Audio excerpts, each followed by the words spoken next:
ইরানে যুক্তরাষ্ট্রের সামরিক হামলার পর পাল্টা জবাব হিসেবে ইরান আজ ভোরে ইরাক ও সিরিয়ার সীমান্তবর্তী দুটি মার্কিন সামরিক ঘাঁটিতে ক্ষেপণাস্ত্র ও ড্রোন হামলা চালিয়েছে।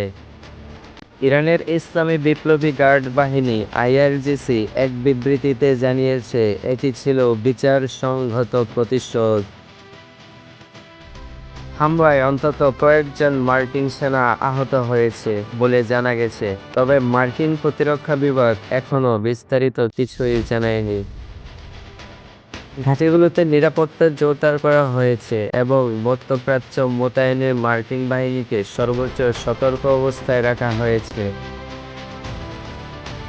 বিশ্লেষকরা বলছেন, এই পাল্টা আক্রমণের মাধ্যমে ইরান একটি স্পষ্ট বার্তা দিয়েছে যে তারা আর নীরব থাকবে না।